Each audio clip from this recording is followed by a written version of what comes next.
प्रिय विद्यार्थियों, सुप्रभात। मैं निशा आनंद कैम्ब्रिज इंटरनेशनल स्कूल दसूहा की ओर से एक बार फिर से आप सबका हिंदी कक्षा में स्वागत करती हूँ। आज का हमारा विषय जो है उस पर चर्चा करने से पहले मैं आपको पिछले सप्ताह जो हमने पढ़ा था थोड़ी सी उस पर चर्चा करेंगे। पिछले सप्ताह मैंने आपको संचयन पाठ्य पुस्तक के 2 पाठ करवाए थे।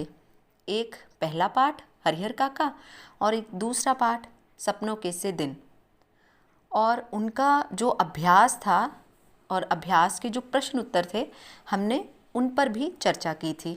और मुझे पूरी आशा है कि आप सबको हरिहर काका और सपनों के से दिन पाठ की जो कहानी है वो समझ भी आ गई होगी। और बहुत से बच्चों ने तो प्रश्न उत्तर भी अपनी अपनी कॉपियों पर लिख लिए होंगे। आज का जो हमारा विषय है वो पाठ्य पुस्तक पर आधारित नहीं है, वो व्याकरण का एक विषय है। व्याकरण का जो विषय है वो है अशुद्धि शोधन। अब आज के विषय की बात करते हैं। आज का हमारा विषय अशुद्धि शोधन है। अशुद्धि का मतलब होता है एरर या गलती, शोधन का मतलब होता है उसमें सुधार करना। तो कई बार बोलचाल की भाषा में या लिखते समय हम भाषा से संबंधित कुछ एक गलतियां कर देते हैं। उन गलतियों में सुधार लाना ही अशुद्धि शोधन कहलाता है कि वाक्य लिखा, उस वाक्य में हमने कुछ गलत लिख दिया है और उस गलती को ठीक करना ही अशुद्धि शोधन कहलाता है। अशुद्धि मतलब गलतियां और शोधन मतलब सुधार करना। अशुद्धि शोधन का अर्थ है शब्द या वाक्य में मौजूद अशुद्धियों को ठीक करना। मनुष्य एक सामाजिक प्राणी है। वह अपने भावों तथा विचारों को भाषा के माध्यम से ही प्रकट करता है। विचारों को प्रकट करते समय कई बार अज्ञानता में या नासमझी में मनुष्य द्वारा बोलचाल की भाषा में कई प्रकार की अशुद्धियों के रह जाने की संभावना होती है तथा इन्हीं अशुद्धियों या गलतियों को दूर करना ही अशुद्धि शोधन कहलाता है। तो अशुद्धि शोधन है क्या, उसका अर्थ क्या है और अशुद्धियां या गलतियां कहाँ कहाँ पर हो सकती है, उसके विषय पर आज हम चर्चा करेंगे। अशुद्धियां भी कई प्रकार की होती हैं, जैसे पदक्रम संबंधी अशुद्धियां। पदक्रम का मतलब होता है जैसे हमने कोई वाक्य लिखा तो हमने वाक्य का जो सीक्वेंस है शब्दों को आगे पीछे लिख दिया है। तो शब्दों को अगर गलत ढंग से लिखेंगे तो भी वाक्य जो है वो सही प्रकार से नहीं लिखा जाता, तो इसलिए उसमें कोई ना कोई एरर या गलती रह जाती है। तो जो गलती रह जाती है उस गलती को सुधारने को ही हम कहते हैं अशुद्धि शोधन। अब अशुद्धियाँ जो है वो कई प्रकार की होती है, जैसे मैंने आपको पहले बताया पदक्रम संबंधी अशुद्धियाँ, ने संबंधी अशुद्धियाँ, लिंग संबंधी अशुद्धि, वचन संबंधी अशुद्धि, इसके अलावा कारक संबंधी अशुद्धि, सर्वनाम संबंधी अशुद्धि, विशेषण संबंधी अशुद्धि, क्रिया संबंधी अशुद्धि, पुनरुक्ति तथा मुहावरों संबंधी अशुद्धियाँ। तो ये सब अशुद्धियाँ किस प्रकार से एक वाक्य में हो सकती है, आज हम इन्हीं बातों पर चर्चा करेंगे और ये सब बातें मैं आपको उदाहरणों के माध्यम से समझाऊंगी। सबसे पहले जो हमने अशुद्धि का विषय लिखा था वो था पदक्रम संबंधी अशुद्धि। अब वो कैसे हो सकती है, जैसे मैं एक उदाहरण देती हूँ। जैसे पहली उदाहरण मैंने ली है, ये असली गाय का दूध है। अब ये असली गाय का दूध, इसको ऐसे नहीं लिखना था, ये शब्दों को आगे पीछे कर दिया गया है, इसलिए पढ़ने पर या सुनने पर ये वाक्य जो है वो गलत लग रहा है। तो इसकी गलती में सुधार लाने के लिए हम वाक्यों के क्रम को, शब्दों के क्रम को बदल देंगे। जैसे यह गाय का असली दूध है, ये होगा शुद्ध वाक्य। अशुद्ध क्या था, ये असली गाय का दूध है, लेकिन जब हमने इसको शुद्ध करके लिखा तो ये क्या लिखा हमने, ये गाय का असली दूध है। असली मतलब प्योर, दूध है। ठीक है, तो ऐसे पदक्रम संबंधी अशुद्धियां हो सकती हैं जब शब्दों को हम आगे पीछे करके लिख देते हैं। ऐसे ही एक दूसरी उदाहरण दी है मैंने, एक फूलों की माला दे दीजिए। अब एक फूल की माला तो हो ही नहीं सकती है, ठीक है ना, तो इसलिए ये शब्द जो है वो पीछे लगना था। तो सुधार करके जो नया वाक्य बनेगा वो क्या है, फूलों की एक माला दे दीजिए। तो इस प्रकार से हम वाक्य को जब ध्यान से पढ़ते हैं तो हमें कोई ना कोई गलती ज़रूर नज़र आती है। उस गलती को सुधारना ही अशुद्धि शोधन कहलाता है। अब हम अगले प्रकार की अशुद्धि के बारे में समझेंगे, जैसे ने संबंधी अशुद्धि। कई बार वाक्य में हम ने का प्रयोग नहीं करते, जिससे वाक्य की जो सेंस है वो बिल्कुल ही बदल जाती है। जैसे मैंने उदाहरण लिया है, रमेश रोटी और साग खाया। तो ये कुछ अधूरा सा वाक्य लग रहा है, यहाँ पर कुछ कमी है। अब वो कमी या गलती क्या थी, जब मैंने इसको सुधार कर लिखा, रमेश ने रोटी और साग खाया। तो ये ने के प्रयोग के साथ ये वाक्य जो है वो पूर्ण तौर पर शुद्ध हो गया है। अब ऐसे ही एक और उदाहरण है, जैसे अशोक गलती की।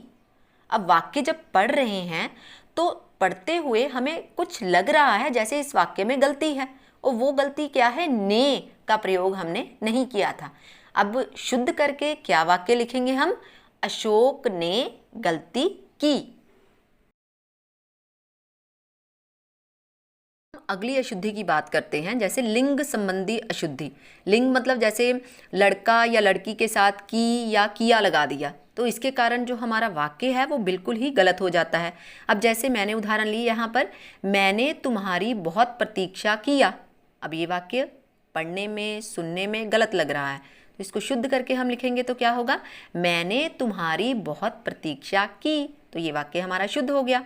अगली उदाहरण, ईमानदार को सम्मान मिलती है। ये लिंग संबंधी गलती हो गई, क्योंकि यहाँ पर आना चाहिए था मिलता है।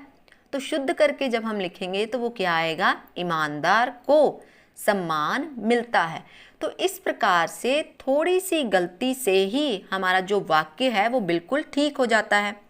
और एक बात और बच्चों, ये ध्यान में रखना, ये आपके पाठ्यक्रम का ही हिस्सा है अशुद्धि शोधन, और ये कम से कम 4 नंबर का जो प्रश्न है वो आएगा। और ये प्रश्नों के उत्तर अगर आप सही ढंग से लिखोगे तो आपको 4 में से 4 नंबर भी मिल जाएंगे। तो आपने बड़े ध्यान से गलतियों को देखना है तथा उसको सुधारना भी है।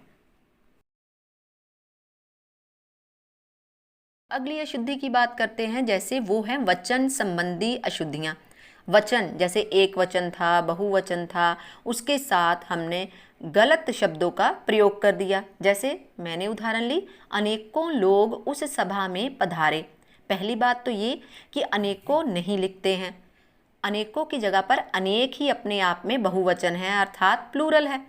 तो इसके साथ क्या आना था, गलती हमारी यही है कि अनेकों जो शब्द है वो हम नहीं लिखते हैं।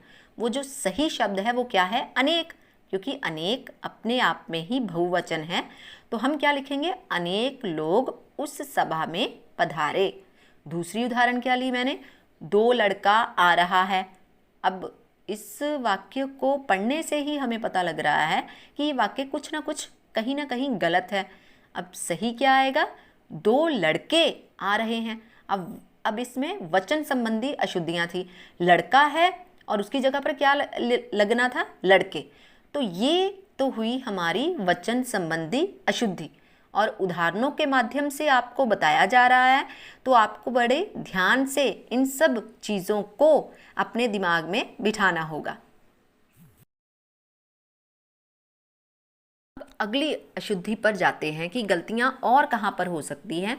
अब अगली अशुद्धि का नाम है कारक संबंधी अशुद्धियाँ। अब कारक के विभक्ति चिन्ह जो होते हैं, जैसे का, के, की, में, पर, ने, के द्वारा, ये सारी विभक्ति चिन्ह होते हैं। कई बार इन चिन्हों का प्रयोग हम वाक्य में गलत ढंग से कर देते हैं। अब उदाहरण देखिए, राधा का माताजी आने वाली है। अब कारक क्या है, का, तो का तो आएगा ही नहीं यहाँ पर। तो यही गलती है कि राधा का माताजी आने वाली है, ये गलत है। तो का की जगह पर क्या लगना था, की। राधा की माताजी आने वाली हैं। अब दूसरी अशुद्धि क्या है? दूसरी जो उदाहरण है, पुस्तक मेज में पड़ी है। में कारक है, लेकिन में यहाँ पर नहीं आना था। क्या आना था? पर आना था। पुस्तक मेज पर पड़ी है। इस प्रकार से कारक संबंधी भी विभिन्न प्रकार की अशुद्धियाँ जो हैं वो हो सकती हैं, तो उसके विषय में भी हमें पता होना चाहिए। अगली अशुद्धि की बात करते हैं, सर्वनाम संबंधी अशुद्धि। अब सर्वनाम तो आपको पता ही है, संज्ञा के स्थान पर जो शब्द प्रयुक्त होते हैं उन्हें हम कहते हैं सर्वनाम। संज्ञा होता है नाम, जैसे रमेश, राजेश, और सर्वनाम क्या होता है? मैं, हम, तुम, यह, तुम्हारा, ये सब सर्वनाम होते हैं। कई बार वाक्य में हम सर्वनाम संबंधी अशुद्धियाँ या गलतियाँ भी कर देते हैं। जैसे मैंने उदाहरण लिया यहाँ पर, मेरे को तुम्हारे से कुछ काम है। ये गलत है। मेरे को तुम्हारे से कुछ काम है, इसकी जगह पर सही सर्वनाम शब्द का प्रयोग किया जाना था। जैसे मेरे की जगह पर आना था मुझे। मेरे को तुम्हारे से, मुझे तुमसे कुछ काम है, तो ये सही होकर ऐसे लिखा जाएगा। अब दूसरी उदाहरण है, हमको स्कूल जाना है। हमको स्कूल जाना है, हमको जो है वो गलत है, हमेशा हमें लिखते हैं। हमें स्कूल जाना है। इस प्रकार से सर्वनाम संबंधी अशुद्धियों को भी आपने वाक्य में ध्यान से परखना है, जांचना है, उसके बाद उसका शुद्ध रूप लिखना है। अगली अशुद्धि पर आते हैं। अगली अशुद्धि है विशेषण संबंधी अशुद्धियाँ। विशेषण क्या होता है? जो संज्ञा या सर्वनाम की विशेषता बताता है। अब जैसे यहाँ पर मैंने उदाहरण ली है, ये घटना ऐतिहासिक है, जबकि इतिहास होता है जब हम ऐतिहासिक अर्थात हिस्टोरिकल लिखते हैं तो हम क्या लिखते हैं? ऐतिहासिक। तो ये शब्द जो है वो गलत लिखा गया, इसको हमने सही करके लिखना है। जैसे ये घटना ऐतिहासिक है, ठीक है। अब दूसरी उदाहरण, बहुत सारा थक जाने से उसे रुकना पड़ा। अब यहाँ पर जो सारा शब्द है वो गलत है, बहुत सारा नहीं आना था। यहाँ पर विशेषण क्या लगना था? उसको सही करके लिखना था, बहुत अधिक थक जाने से उसे रुकना पड़ा। तो ये छोटी छोटी गलतियाँ भी होती हैं वाक्य में, इन्हीं को जांचना और परखने के गुण हमने सीखने हैं। अगर हम ध्यान से वाक्य को पढ़ेंगे तो कहीं ना कहीं जो गलती होगी वो हमें नज़र आ जाती है, उसी को हमने ठीक करके लिखना है। अशुद्धि, क्रिया संबंधी अशुद्धि। क्रिया किसी काम का करना या होना, जैसे पकड़ना, गिरना, हंसना, रोना, ये सब क्या है? ये क्रिया ही तो है, किसी काम का करना या होना। कई बार उसमें भी अशुद्धियाँ आ जाती हैं, उसमें भी गलतियाँ रह जाती हैं। जैसे वाक्य में लिखा हुआ है, मेरी पुस्तक पकड़ाइयो, जबकि हिंदी ये पकड़ाना क्या है? ये है क्रिया, और हिंदी में पकड़ाइयो नहीं, इसको सुधार के इसको सही करके लिखना है। तो हम क्या लिखेंगे? मेरी पुस्तक पकड़ाना, तो ये सही वाक्य होगा। मैंने यह काम नहीं करा, ये दूसरी उदाहरण में है। करा जो है वो नहीं आना था, क्योंकि क्रिया शब्द में इस वाक्य में करा जो है वो गलत है। तो सही करके क्या लिखना था? मैंने यह काम नहीं किया। तो क्रिया संबंधी अशुद्धियों को भी ध्यान से देखना होगा। अगली अशुद्धि की बात करते हैं, पुनरुक्ति संबंधी अशुद्धियाँ। अब पुनरुक्ति क्या है? कई बार वाक्य में किसी शब्द को दोहरा कर लिख दिया जाता है। दोहरा मतलब कि दोबारा से लिख दिया जाता है, एक ही शब्द को दो बार लिख दिया जाता है, तो उसकी पहचान होना भी बहुत ज़रूरी है। अब जैसे मैं उदाहरण आपको दे रही हूँ, दिल्ली में कई दर्शनीय स्थल देखने योग्य हैं। अब दर्शनीय का मतलब ही देखने होता है, और इसको जब हम, और ये दोनों एक जैसे शब्द हैं, दर्शनीय और देखने योग्य, ठीक है। तो जब हम इसको सही वाक्य में बदलेंगे तो वाक्य दो तरीके से बन सकता है। पहले वाक्य में हम इस तरह भी बना सकते हैं कि दिल्ली में कई दर्शनीय स्थल हैं। स्थल का मतलब होता है जगह, स्थान। इस प्रकार से अगर आप नहीं लिखोगे तो दूसरी तरह से भी लिख सकते हो, कि दिल्ली में कई स्थल देखने योग्य हैं। तो दर्शनीय और देखने योग्य जो है उसको दोहरा कर लिख दिया गया है, अर्थ 2 बार लिख दिया गया है। लेकिन जब वाक्य को शुद्ध करके लिखना है तो हमने एक शब्द का ही प्रयोग करना है, तो इसकी परख भी आपको आनी चाहिए। अब जैसे दूसरा वाक्य, आइए पधारिए आपका स्वागत है। आना और पधारना एक ही बात है। अब इस वाक्य को जब शुद्ध करके लिखेंगे तो क्या आएगा, आइए आपका स्वागत है। तो आना और पधारना जो है वो 2 बार लिखा गया था, इसलिए इसको सुधार कर हमने लिखा और जो सही वाक्य है वो क्या था, आइए आपका स्वागत है। अगली अशुद्धि की बात करते हैं, वो है मुहावरों संबंधी अशुद्धियाँ। अब मुहावरे भी कई बार गलत लिखे होते हैं वाक्य में। जैसे कई वाक्यों में हम मुहावरों का प्रयोग कर देते हैं, लेकिन मुहावरों का प्रयोग करते समय हम गलत शब्दों का इस्तेमाल करते हैं। अब वो कैसे? जैसे पहली उदाहरण लिखी मैंने, बंद कमरे में उसका दम फूल गया। अब मुहावरा जो सही है वो है दम घुटना। तो हम सही वाक्य क्या लिखेंगे कि बंद कमरे में उसका दम घुट गया। तो हमें मुहावरों पर भी ध्यान देना होगा। अब दूसरा जो वाक्य था वो क्या है, तुम्हारी अक्ल के घोड़े बहुत तेज चढ़ते हैं। जबकि अक्ल के घोड़े दौड़ना होता है। तो मुहावरा जो था वो ये था, लेकिन इसका प्रयोग इस वाक्य में गलत किया गया। तो सही करके जब हम लिखेंगे तो वो क्या आएगा, तुम्हारी अक्ल के घोड़े बहुत तेज दौड़ते हैं, क्योंकि सही मुहावरा था अक्ल के घोड़े दौड़ाना। तो इस प्रकार से मुहावरों पर या मुहावरों से संबंधित भी वाक्य में अशुद्धियाँ या गलतियाँ हम कई बार कर देते हैं। उसको ध्यान से देखकर हम उन अशुद्धियों को दूर कर सकते हैं। तो इस प्रकार से हमने कई प्रकार की अशुद्धियों पर आज चर्चा की। प्रिय बच्चों, मुझे पूरी उम्मीद है कि आज जिस विषय पर हमने चर्चा की है या आपने जो समझा है उसको आपने बहुत अच्छे से देखा भी होगा और सुना भी होगा। और मुझे पूरी आशा है कि जब इस विषय को आप दोबारा से दोहराओगे या रिवीजन करोगे तो आपको बहुत अच्छे से वो एरर या गलती जो है उसको आप ढूंढ पाओगे। तो अपनी अगली कक्षा में दोबारा से हम मिलेंगे और आज की विषय की हम समाप्ति करते हैं। धन्यवाद।